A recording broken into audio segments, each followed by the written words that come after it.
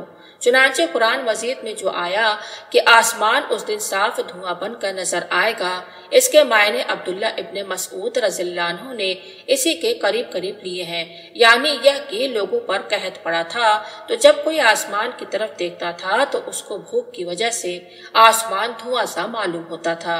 ابن ماجشون مشہور محدث سے مروی ہے کہ جن حدیثوں میں خدا کے اترنے اور مری ہونے کا ذکر ہے، ان کے معنی یہ ہے کہ خدا مخلوق کی نظر میں ایسا تغیر پیدا کر دے گا کہ وہ خدا کو ایسی حالت میں دیکھیں گے کہ وہ اتر رہا ہے اور تجلی کر رہا ہے اور اپنے بندوں سے گفتگو اور خطاب کر رہا ہے، حالانکہ خدا کی جو شان ہے نہ اس میں تغیر ہوگا نہ خدا منتقل ہوگا، اور یہ اس لیے ہوگا کہ لوگ جان لیں کہ خدا ہر چیز پر قادر ہے۔ تیسری صورت یہ ہے کہ ساری باتیں بطور تمثیل بیان کی گئی ہیں جن سے دوسرے مطالب کو ذہن نشی کرنا مقصود ہے، لیکن جو شخص صرف اس احتمال پر بس کرتا ہے میں اس کو اہل حق میں شمار نہیں کرتا۔ یہ ہے عالم مثال پر حضرت شاہ ولی اللہ صاحب محدث دہلوی کی تقریر کا اقتباس۔ 4 باتیں ثابت ہوئیں۔ ان کی تقریر سے اس عبارت آغاز سے لے کر کے جاننا چاہیے ان الفاظ تک کی عالم مثال کے وجود کے مطابق ہوتا ہے۔ 4 باتیں ثابت ہوئی۔ پہلا، عالم موجودات میں ایک ایسا بھی عالم ہے جو غیر عنصری ہے، عالم مثال اس عالم کا نام ہے۔ دوسرا، اس غیر عنصری عالم مثال میں معانی یعنی اعمال ان اجسام کی صورت میں متشکل ہوتے ہیں جو بالحاظ اوصاف ان اعمال کے مناسب حال ہیں۔ تیسرا، پہلے اس عالم مثال میں ان اشیاء کا ایک گونا وجود ہو لیتا ہے، تب ثانیان دنیا میں ان کا وجود ہوتا ہے۔ چوتھا، اور یہ دنیاوی وجود ایک اعتبار سے بالکل اس عالم مثال کے وجود کے مطابق ہوا ہے۔ یہ ہے 4 نمبروں میں حضرت مولانا شاہ ولی اللہ کی تقریر کا خلاصہ۔